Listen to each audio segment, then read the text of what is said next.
Nang mapunta kami ng bestie ko sa loob ng isang nobela. Kaming dalawa ang naging pinakawalang silbing nilalang sa kaharian ng mga immortal. Siya yung maganda pero walang silbing asawang bata ng prinsipe ng kalangitan. Ako naman yung mahinhit malambing na asawang bata ng Diyos ng digmaan. Pero nakisawsaw din kami sa kapangyarihan nila at nakaraos ng 500 taon. Hanggang sa, maging isang ganap na immortal ang henyong bida. Hoy, tingnan nyo, magkasama na naman yung taong yun at ang halimaw niya. Sa bagay, parehas kasing basura eh. Kaya natural lang na magsama ang dalawang walang kwenta. Ang sarap naman ng pagkakalitson sa bik na ito. Mas masarap kaysa doon sa binti ng tagak nung nakaraan. Uy, di ba nakakain ka na ng isa? Sa akin na to. Ilang mahiwagang tableta na ba yung nanakaw mo? Malapit na yung bida. Kailangan na nating tumakas. Mga 5,000 piraso yata. Ano kaya kung kapkapan mo pa kaya yung prinsipe mo? Gawin mo ng 8,888. Para maswerte. Akala mo ba ordinaryong nagal alako lang ng gamot yung prinsipeng yun? 5,000 mahiwagang tableta. Sapat na to para bumuhay sa atin ng ilang libong taon. Ang kampana ng kalangitan. Ikalawang tunog. Ikatlong tunog. Sa wakas, umakyat na rin sa kalangitan ang bida.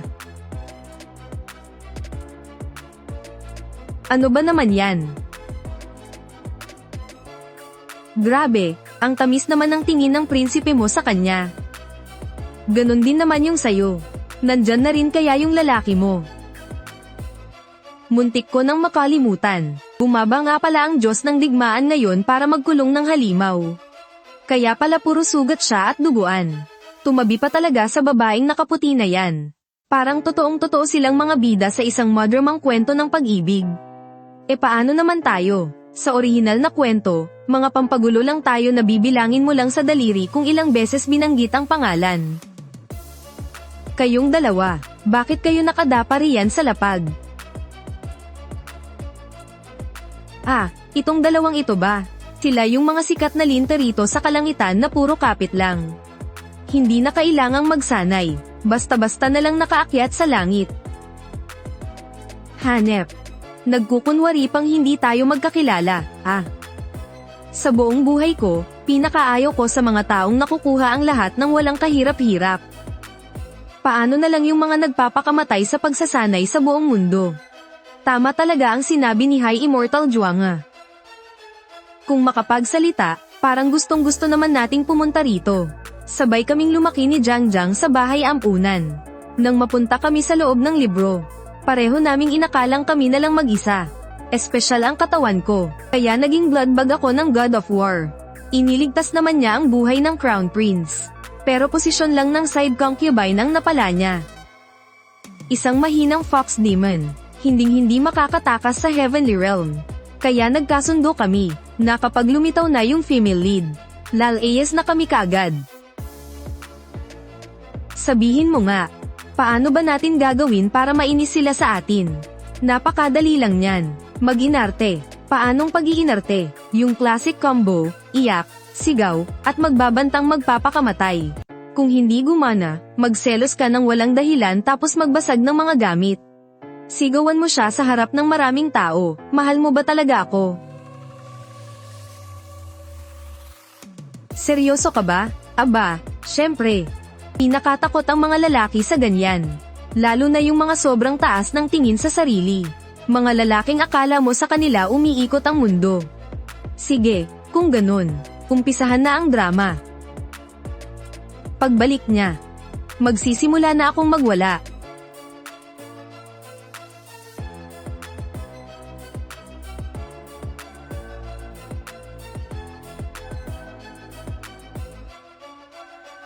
Gusto mo yung chinjuangan na yun, no? Tama na nga yan. Palubha ang sugat ko ngayon. Halika rito, hindi mo naman talaga ako mahal.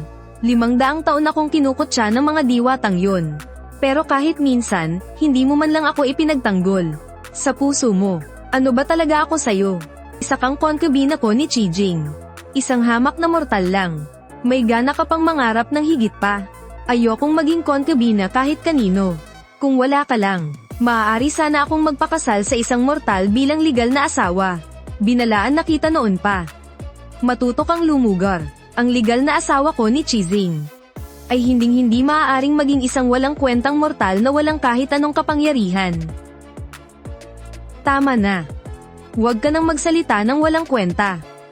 Halika rito.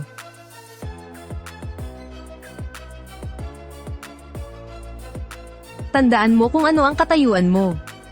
Mula ngayon, huwag mong basta-bastang babanggitin ang pangalan ni Zhuanga. Masipag siyang nag-e-ensayo araw-araw, at may pambihirang talento. Kagalang-galang siyang tao, kaya hindi ko hahayaang lapastanganin mo siya. Chizing. Pakawalan mo na ako, Sheng. Maliban na lang kung mamatay ka.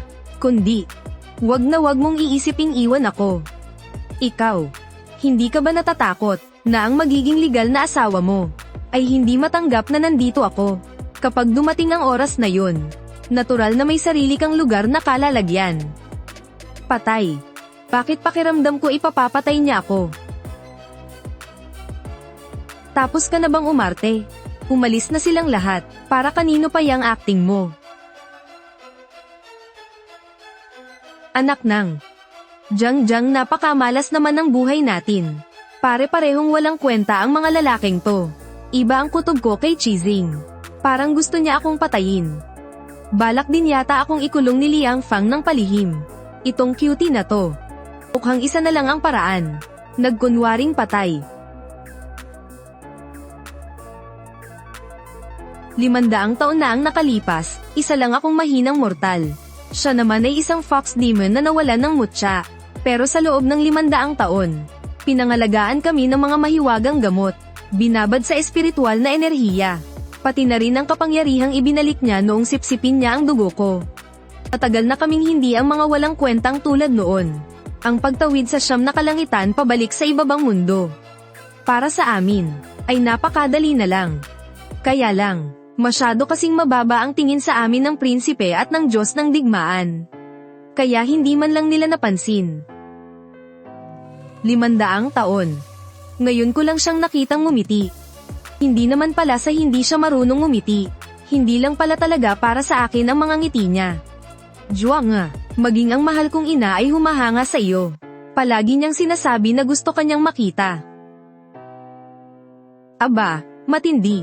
Ginagawa pa talaga nilang teleserye ito ah. Ang corny.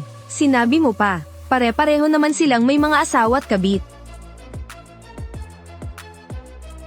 Tama na, sapat na ang pandidiri ko rito. Tara na, teka lang. Chizing, anong ginagawa mo? Sheng, isa ka lang hamak na kabit. Bakit hindi mo pa rin maintindihan kung ano ang lugar mo? Kamahalan, alam ko namang wala na ako dyan sa puso mo. Kung gusto mong magkaroon ng opisyal na asawa, aalis na lang ako, hindi na ako hahadlang sa paningin mo. Basta ba maging maayos ang kalagayan mo? Jiang, masyado ba kitang kinonsinti? Kung ganoon nga, edi mamatay na lang tayo. Ano, wala man lang bang aamo sa kanila? Masyado namang nag-iinarte, hindi rin biro ang ganyang pagpapanggap ha. Tingnan mo nga tong dalawang nag-iinarte na to. Siguradong naiinggit lang sila sa kamahalang prinsipe at sa Diyos ng digmaan. Dahil masyado nilang pinapaboran ng immortal na si Zhuanga, kaya nag-iinarte silang magpakamatay rito. Wala talagang mga hiya. Sila, tumalon talaga sila. Bilis, ibalita nyo ito sa prinsipe at sa Diyos ng digmaan.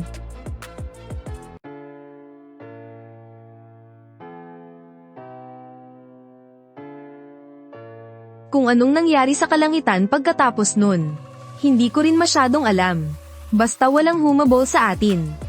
Baka akala talaga nilang patay na tayo. O kaya naman, wala talagang may pakialam sa atin. Hindi na mahalaga yun.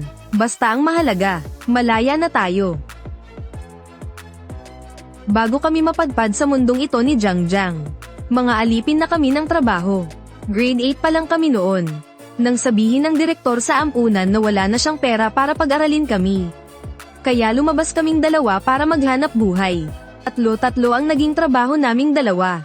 Pagsapit namin ng 20 anyos, nakapag-ipon kaming dalawa ng 1,000,000. Sa probinsya namin, ang 500,000 ay makakabili na ng isang bahay na may 90 metro kwadrado. Pero noong araw na dala-dala namin ang mga bank card namin para tumingin ng bahay, bigla kaming nahigop sa loob ng isang nobela. Mabuti na lang at mabilis kaming naka-adjust. 500 taon kaming nagpanggap at nakisama sa kalangitan. Hanggang sa wakas, nakatakas din kami. Pero dahil naglipa na ang mga halimaw at demonyo sa mundong ito, kung aasa lang kami sa mga ninakaw naming kapangyarihan, hindi yun sapat. Kaya naman, nagkulong kami para magsanay. Sa loob ng 2,000 taon na yun, paminsan-minsan ay lumalabas kami para magliwaliw ng 1 o 2 taon. At ang natitirang oras namin ay puro sa pagsasanay na. Ewan ko ba kung tama lang talaga ang pamamaraan namin, o sadyang may mga pambihira lang talaga kaming talento. Sa madaling salita, bigla na lang lumakas ang aking kapangyarihan.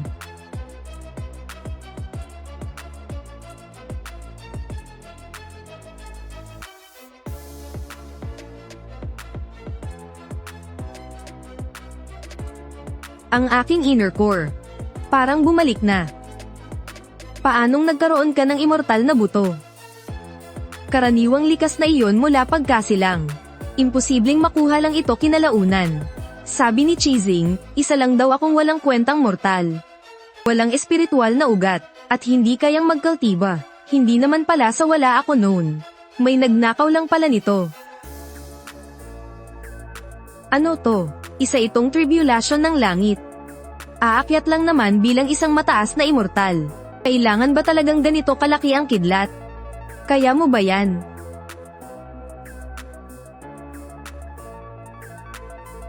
Hindi to tribulation para sa isang mataas na immortal. Halatang kidlat ito na pumapatay ng immortal. Wala akong pakialam kung ano man yan. Lalabanan ko to.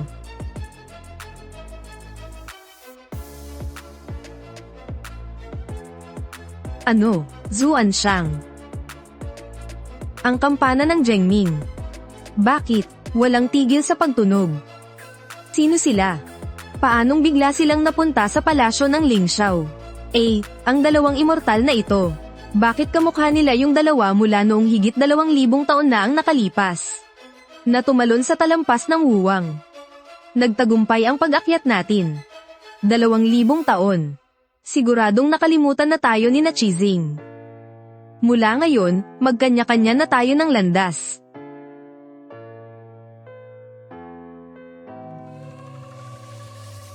Ang kampana ng Zhengming, sumabog.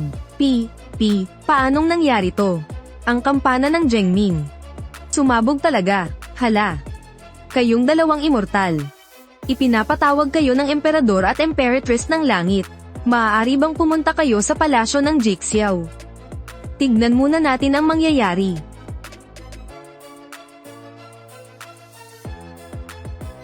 Pagpasok natin sa palasyo ng Jixiao, doon lang natin nalaman na hindi lang pala tayo umakyat bilang mga simpleng immortal.